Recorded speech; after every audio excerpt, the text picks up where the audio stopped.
Ya llevamos más de un año de pandemia. Hay quienes dicen que esta historia terminó, hay otros que dicen que no hay que relajarse todavía, que seguimos en este camino.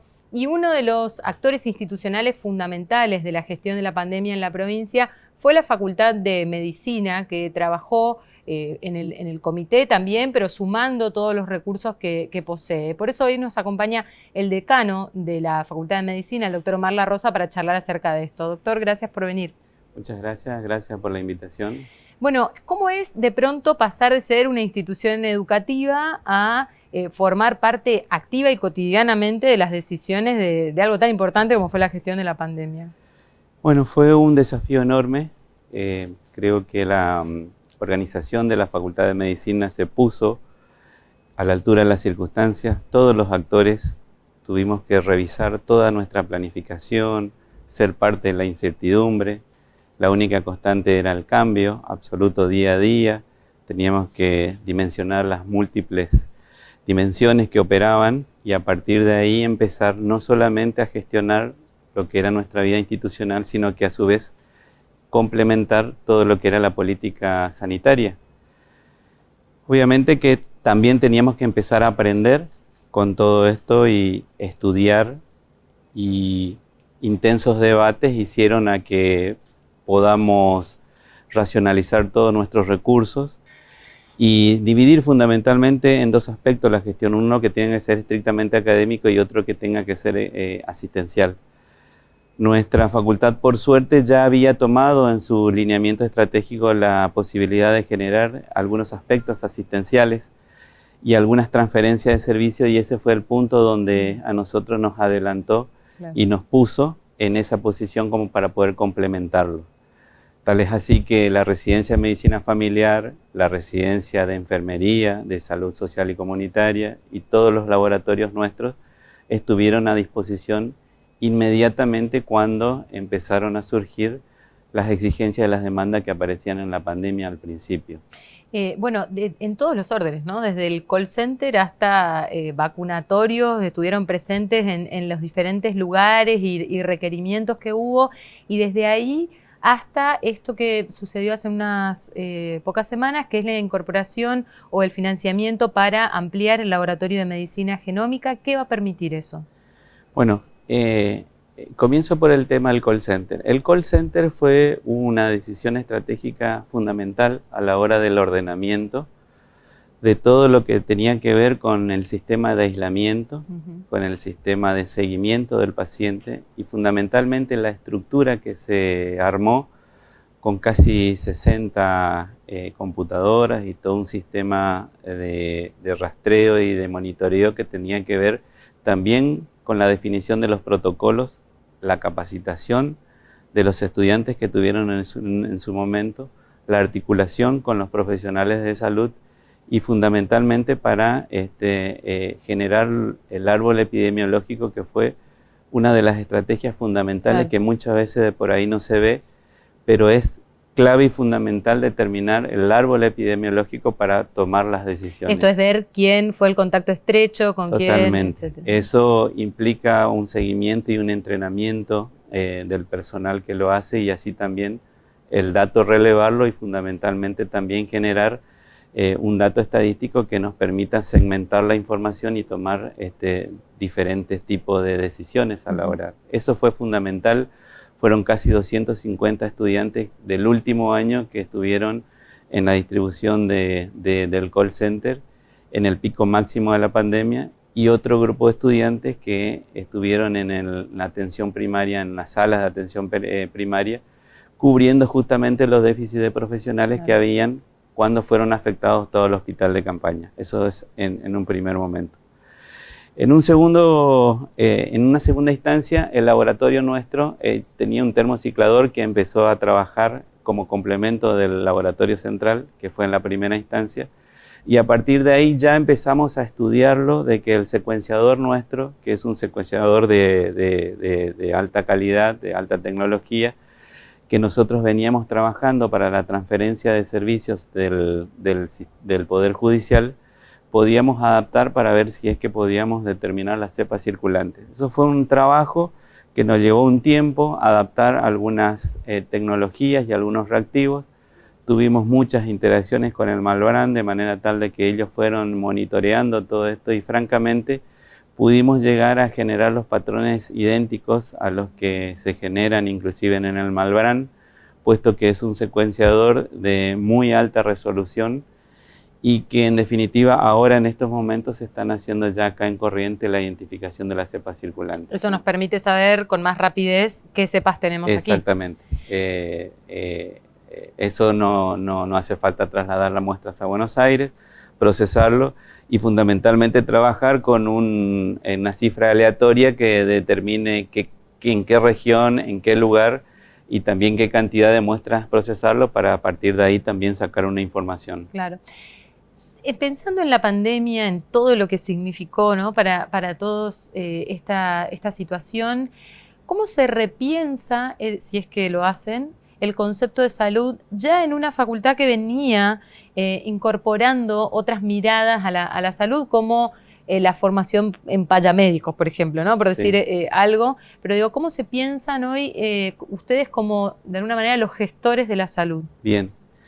Esta catástrofe que fue, porque en definitiva fue una catástrofe, una de las secuelas más importantes que deja la pandemia es la salud mental. Y todavía no tenemos dimensión de qué cosas están apareciendo en lo que son los trastornos de salud mental y también la falta de recursos humanos que tengan que ver especialmente con la formación en salud mental. Ya antes de la pandemia, de cada 10 consultas en atención primaria, 6 eran relacionadas a salud mental.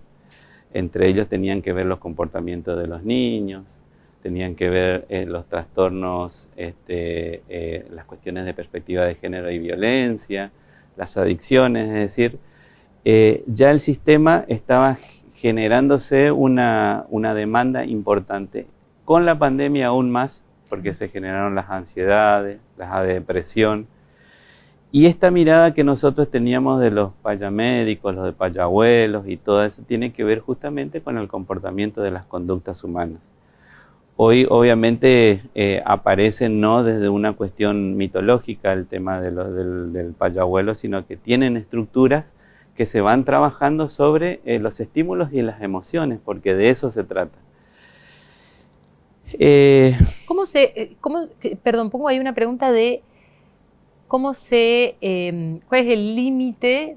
Porque hay mucho discurso pseudocientífico también que habla del manejo de las emociones, que si lo crees, lo creás, y digamos, ¿cuál es esa delgada línea que separa una cosa de la otra? Bueno, las neurociencias es una rama que ha tenido en estos últimos años un enorme avance porque estudia el cerebro y casi todos los órganos en su tiempo fueron como décadas o etapas que han sido conocimiento superlativo, el corazón, el sistema nervioso y así sucesivamente. Y ahora estamos abocados al cerebro. El cerebro es lo que maneja, controla absolutamente todo, desde las emociones, desde las reacciones orgánicas, la regulación de las hormonas.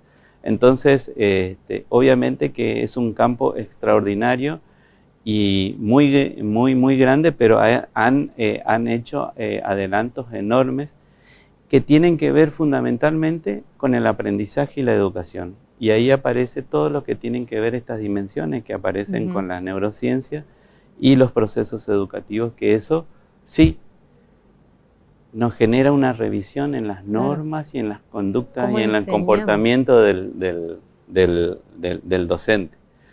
Por ejemplo, los estudiantes ahora ustedes ven que duermen menos y duermen más tarde. Por lo tanto, nuestras clases que eran a las 7 de la mañana son improductivas. Claro. Entonces, todas esas situaciones son que tengan que ver con la cronobiología, es decir, con el tiempo de descanso, también con la cantidad de tiempo que un estudiante está escuchando una clase expositiva. Hoy los estudiantes está comprobado que no tardan más de 5 minutos en una atención. Entonces una clase de 40 o 50 minutos ya es una clase que lo desaprovechan, prefiere verlo en streaming, prefiere verlo en algún momento cuando ellos puedan y trabajan sobre otras capacidades que en ese caso son las de autoaprendizaje o de estudio independiente, que en definitiva son conceptos totalmente distintos donde se centran en la administración de las capacidades del alumno y no del docente.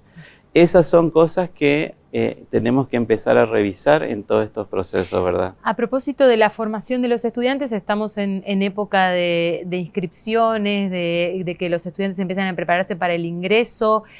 También hubo un cambio en los últimos años. El ingreso en medicina, decíamos fuera de aire, es como un gran cuco, ¿no? Y eso fueron tratando de trabajarlo. ¿Qué se espera para esta temporada? Bueno, estos 2 últimos años se ha acelerado un proceso que nosotros veníamos consolidando, que es la combinación de las herramientas tecnológicas. Al principio, siempre, tanto por el modelo del nivel medio como también el modelo tradicional, las tecnologías no eran una herramienta sensible para los estudiantes y para los docentes. Bueno, todo este tiempo vinimos ajustando las capacidades docentes, los sistemas de evaluación, vinimos trabajando sobre métodos multiinstrumentos en el cual no determina que por una sola pregunta de una sola instancia un estudiante quede eliminado de la posibilidad de poder seguir cursando. Entonces, ese es un trabajo que lo venimos trabajando con la asesoría pedagógica y todo el campus virtual.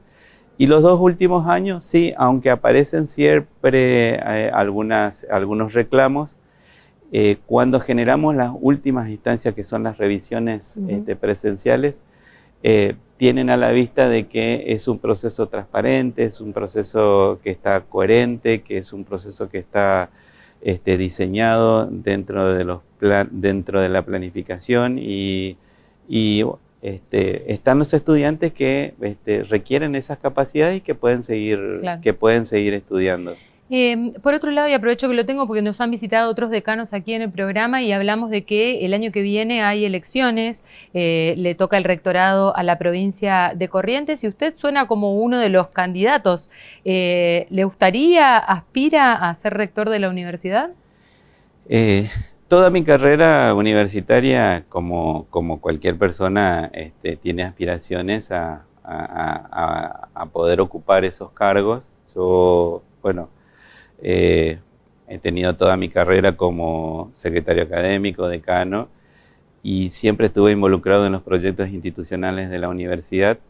Por lo tanto, creo que estamos trabajando con un grupo de decanos en una línea programática de algunos puntos en comunes. No queremos poner el carro delante del caballo, por lo tanto creo que las capacidades de las personas que pueden aspirar a ese lugar tengan previamente una agenda, una hoja de ruta que podamos entre todos los decanos ponernos de acuerdo y a partir de ahí definir un candidato y a partir de ahí definir las otras instancias. Así que creo que sería, si se da esa oportunidad, obviamente que con gusto. ¿Usted se siente que está en un buen momento? Capacitado como para poder asumir el desafío. Pero también hay otros decanos que tienen exactamente las mismas capacidades que puedan acceder a ese lugar y evitando esas circunstancias que tengan que ver con algunas confrontaciones. Entonces es el punto donde vamos a trabajar en una agenda común donde cualquiera sea el que pueda llegar a conducir los destinos de la universidad pueda tener una agenda acordada previamente. Doctor, muchísimas gracias. Gracias a ustedes y gracias a la invitación. Estuvimos hablando con el doctor Omar La Rosa, decano de la Facultad de Medicina de la Universidad Nacional del Nordeste.